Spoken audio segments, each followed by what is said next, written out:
Welcome everybody to another awesome episode of Wine, Hops, and Road Stops, shot on location at the Beer Stop in West Hazleton. I'm with my good friend and co-host, Alan.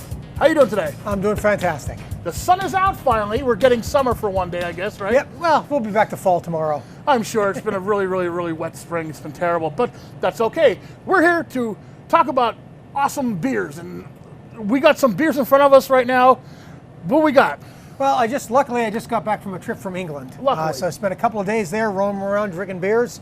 So we brought a London Invasion in. So I brought 7 different beers that hopefully some of you haven't tried before. And we got some good ones to try. Some of them are familiar, some are not. So it's going to be the British Invasion today on Wine, Hops, and Road Stops. But first, we got some big news, big booze news going on.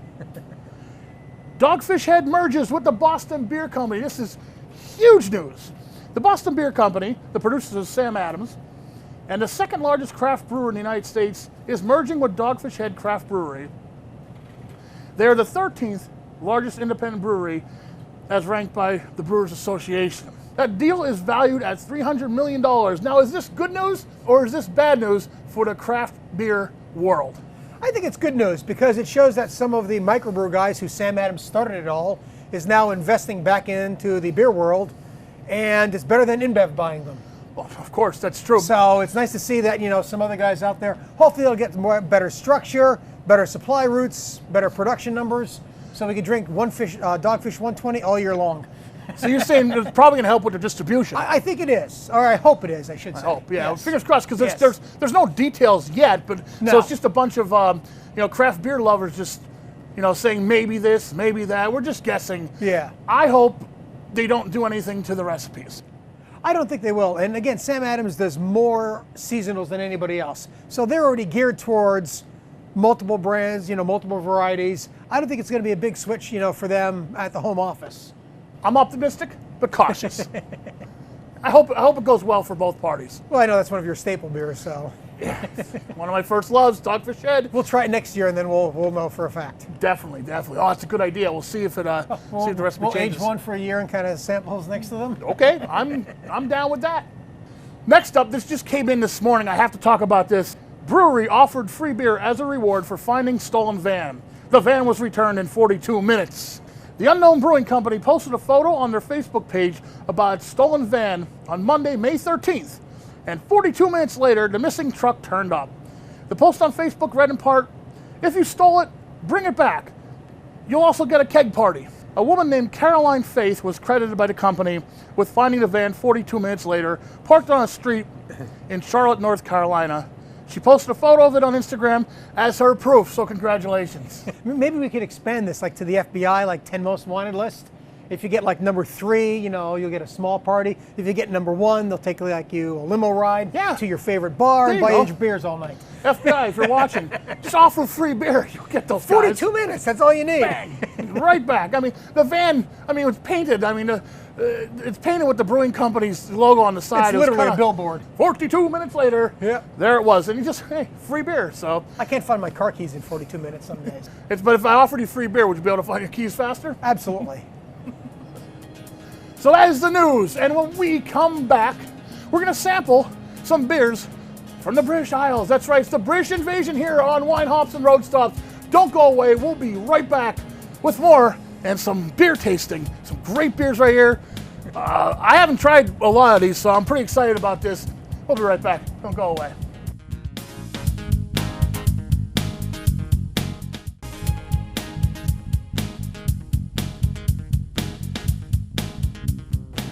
Welcome back to Wine, Hops, and Road Stop, shot on location here at the Beer Stop in Hazleton.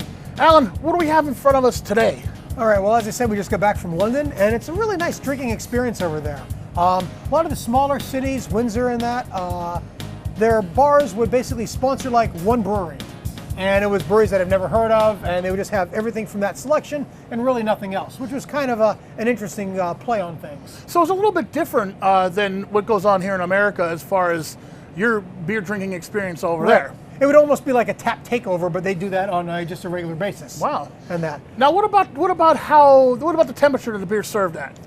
I didn't notice any difference, and I even talked to the one guy about it, saying room temperature or everything's cold.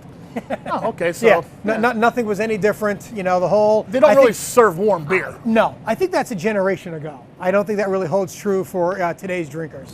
Now, you also were telling me that you were surprised that there was a lot of American beers there too. Yes, unfortunately, and I apologize to the English people, Budweiser is the #1 selling beer in England, which I was amazed at. And number 2 is Heineken, and then I think it's Stella Artois.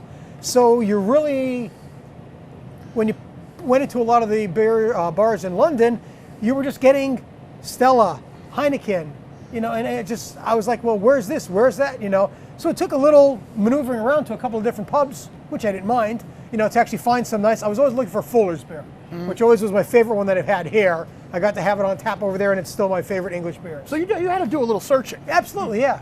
And I was in Covent Garden. I mean, there was 15 pubs within 3 blocks, so it's not like I had to go very far.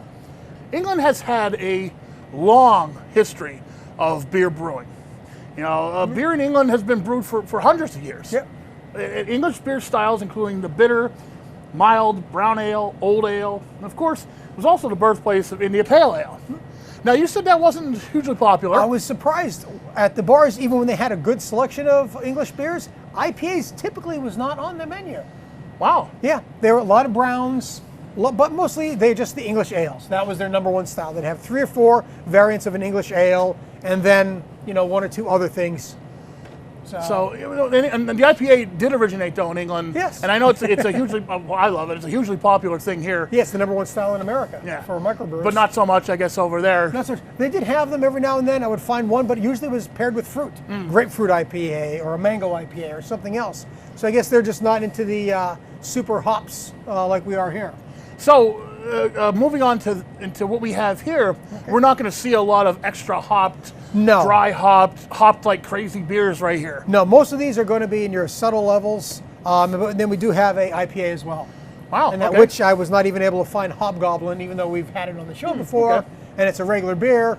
I couldn't find Hobgoblin in the 30 bars that I went to. Wow. And I tried. And you tried. Good boy here. Here's another one that I couldn't find anywhere in England, Boddington's. Wow, and that's I where know. we'll start, right? I would have assumed that would have been everywhere on tap. I did not find it anywhere. Did not have one glass of this over there. Now this guy is your average run-of-the-mill pub ale, correct? I would think so, yes. But maybe that's the American version of what we think a pub ale should be. Okay, well, So now this is a nitro can. So again, you get that distinctive nitro right. but carbonation. I can tell a Boddington's pub ale when I have it. Yes. You know, it has a distinct taste to it, and whenever I have a drink like this, I always think, if I do get to England, Boy, I'd really like to have one. yeah, I would like to sit down and this is what I would be drinking. Yeah. I guess if I get there, I know. I I kind of thought the same thing. And now, granted, I could have been in a little bit of a tourist area. We're down, in the downtown area. But like I said, I walked all over the place, and every time I passed by a bar, I stopped in and had a beer. They also don't have beer flights over there, which I was surprised at. Yeah, what's up with that? I don't know. I asked the one waitress for it, and she didn't know what they were. And I said, well, it's just small samples. She didn't know, so I said, grab those water glasses over there, pour me out a little of each. And she actually just thought I was trying to get free beer. So she didn't charge me anything. I gave her a big tip, and she was happy. Oh, good. Well, at least you tipped her well. Good. Yeah. Always tip your bartenders. Yes. Next is Fuller's Company. This is my favorite brewery that I've had here. And I had a few styles over there, and they were all excellent. This is their London Pride. While you were in England, you had London Pride at the oldest restaurant in London. I believe it's been around since 1652, which is pretty old. Yeah, to say the least. They actually have a plaque with every owner's name on it. And basically, so it just kind of continues through the ages. That's really, really cool. You said it's Yeah. all like crushed velvet and stuff. Crushed velvet on the walls, on the tables. They only took tables of 6 or less. If anything more than that, you had to pay them another $1,000, and that would give you a private room, plus the meal. Oh, yeah. So yeah, that going was there. But it was a fantastic meal. And you got to have London Pride. And London Pride was on tap, which I was thrilled with. I asked them what beers they have on tap, and they said, "Oh, I'm sorry, we only have one London Pride." I said, "That's the one." There you go. It was our first night in London, so I crossed off the main thing I wanted, London Pride on tap. right away. It's not real big. It's average for your pale ale. No, there's almost a little like ruby tones to it. Yeah. Almost kind of like what we would almost consider into the amber category. Kind of an amber / pale ale. Nice finish at the end. Like Yeah. the pale ale type of finish at the end, if you know what I mean. Yeah, but it's still, even for a pale ale coming out of the microbrew world in America, it's lacking the extreme hops that we put in. Yeah. Yeah, there's really subtle hop taste to it. It's good though. I do like it. Yep. Next one, same company. This is their ESB, especially strong brew. A little bit higher in alcohol, 5.9%.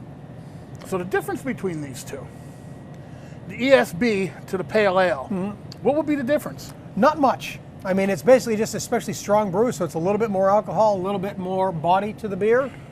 You can taste that, yeah. There's a lot more body there. Yep. You're absolutely right. Yep. The finish, there's more of a finish, I'll say. There's stronger of a finish. Absolutely, yeah. This is a good beer. Wow, I've never had this before. This is really good. Yeah, this is the first time I've had it in bottles over here. It was kind of tough for me to find, quite frankly. Next up on the British Invasion list, we have, Is the Scottish Ale Skull Splitter. ooh, Yes. Nice Viking on the front. yeah, you You know, stuff. 5,000 years in the making. Now this is a Scotch ale, so we're gonna have a little bit of taste of Scotch in it, I'm assuming. A little bit, and you can almost smell that little like alcohol flavor. Yeah, it has a nice nose to it. Now, I'm not a big fan of the Scotch ales, I'm not either, quite frankly. but this is turning me around a little bit. This isn't bad. This is It's not overwhelming. right. You The, know. the Scotch ale taste is a little bit more subdued than I'm used to. And I think that's kind of what we're finding right across the board with all the English beers. If you drink an American IPA versus their IPA, it's just a little bit more subdued. Right, Our pale ales are a little bit more hopped up. There's a little bit more subdued. right, So, right. okay. This is the Hobgoblin IPA. So this is the IPA that we picked for you. This guy's gonna come in at 5.6 ABV.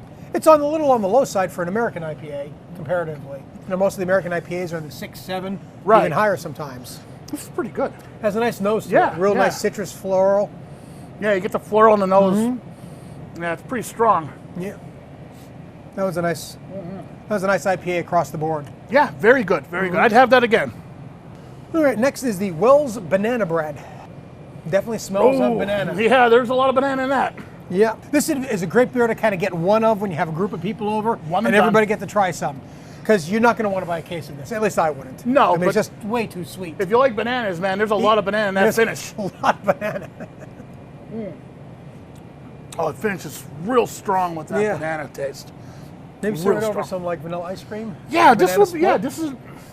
this is our dessert beer for out of these beers, this one's the dessert beer. No question. No question. And then last is Samuel Smith's, which is another American staple of what we think English beers are. Right. And I didn't find any anywhere. And I mean, Samuel Smith's has been coming to America in 30, 40 years at least. This used to be like the high-end, you know, if you wanted a beer before all the microbrews and you wanted a high-end beer, Samuel Smith's was your beer. This is their oatmeal stout. It's good. Nice, the oatmeal curbs it off nicely. Yeah. There's a nice dry finish to this beer too. I like. It's a really good, It's a good stout. and it does remind me of the whole Guinness thing, because it is a similar. Guinness is not a strong, heavy Russian Imperial Stout where it just kind of hits you over the head, and this Right. kind of follows along with that. It's Yeah. nice, easy drinking. Yeah, this is as far as stouts go. It's Yeah. not real thick. No, I won't say no to that beer though. It's very good. all good beers, and like I said, we have the British Invasion on now, so you could come down, try them out. Like I said, this was my favorite. the That was ESB. good. Yeah, that was I really really good. enjoyed that. It's something a little bit different, not a style that you would normally have in the Americas. Well, I gotta go with the Your IPA? Hobgoblin. Yeah, yeah, I'd have to go with that. That was a really good IPA. I'm surprised because everything here has been kind of subdued Yeah. as far as like their American counterparts. But that one was a pretty solid IPA. I would definitely have that again. I'd have all these again. There wasn't a bad beer in the bunch, No, really. no. You know, and remember, guys, I don't like every beer we try. I've showed that before, but these, I'm pretty comfortable saying all of them were really good. Yeah, I'd take any of these home on any given day. Absolutely. When we come back, we're going to hit a road stop, so don't go away. There is more wine, hops, and road stops when we come back.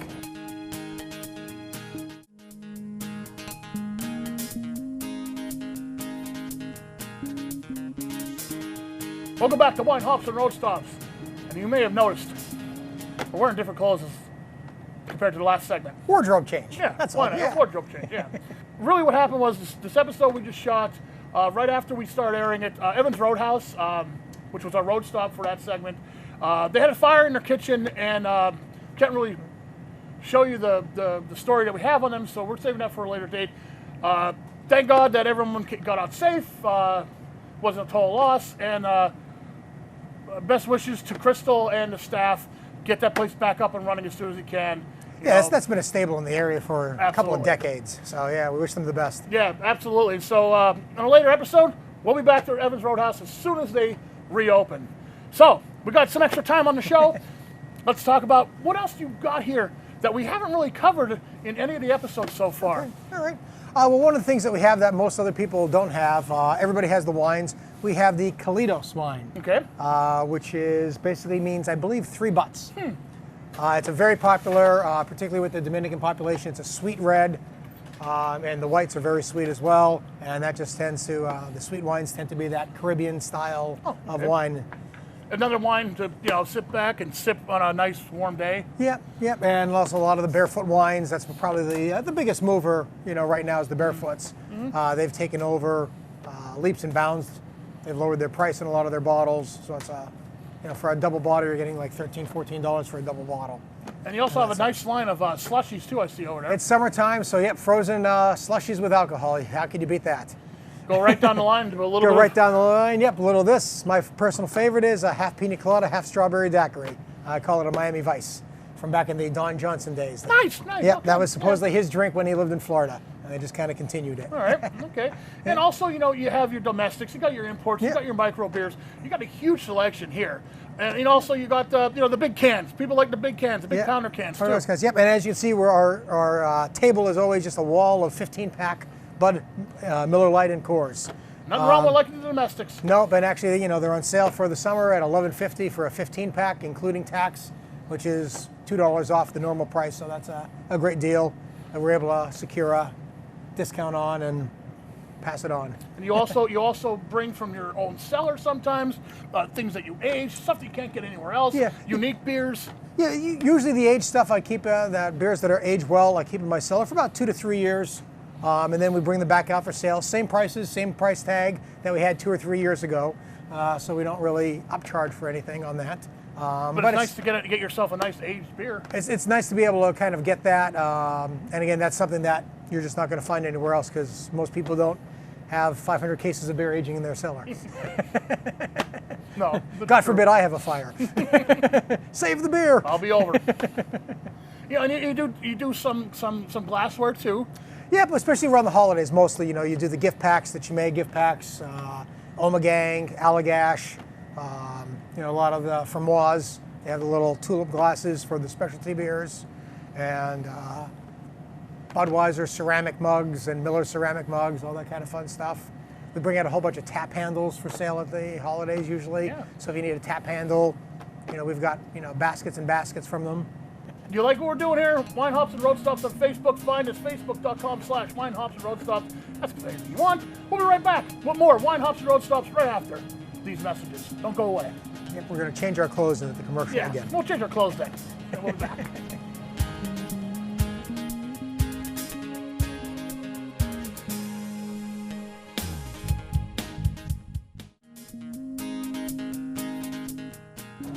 Welcome back to our final segment on Wine, Hops, and Road Stops. Shout out location at the Beer Stop in West Hazelton. If you like what we do here, check us out on Facebook, facebook.com/Wine, Hops, and Road Stops. Talk to us. Tell us what you want us to talk about, what beers you want us to review, any kind of other crazy stuff you want to talk about. Send it all there. Send it all there. Before we go, what do we have new here at the Beer Stop, besides the British invasion? Well, we have the British invasion, and then also I kind of dug into my cellar a little bit. And I brought up a couple of beers that have been barrel aged. We have a Hop and Frog, barrel aged, Dogfish 120, which we were just talking about. That's right. And also some Old Rasputin barrel aged. So these were difficult beers to come by normally. Now they've been aged in my basement for 3 or 4 years, so they're really nice and distinctive flavors will be coming out. So all those beers are limited release. Yes. You take them, you age them, and they really turn into different beers, really. Especially, I know the Dogfish Head does, because I've had one, I've aged it for 4 years. It's a different beer when you try it after 3-4 years. Yeah, absolutely. We did that with the pumpkin beers, with the Pumpkin. We had this year's and last year's. And just in 1 year of aging, it's amazing that, the subtle differences between the beer. Now, if you want to age your beer at home, how would you go about doing that? In your basement, out of sunlight. Sunlight's the number one thing that's going to hurt your beer, not necessarily temperature abuse. Now, if you bring it up to 100 degrees in your basement in the summertime, you're in trouble. So if you can keep it just like almost like a wine in that 40 to 55 degrees, if it gets a little 60 degrees for a little bit, that's not too bad. But really 40 to 55 degrees. What types of beers age the best? The higher the alcohol, the better it will age. Okay. That's the easy one. The other easy one is if it says bottle conditioned on the bottle, that means you can age it as well. So when you're talking your barrel aged stouts, they're usually in the 9, 10, 12, 14, 16 percent alcohol. They age fantastic.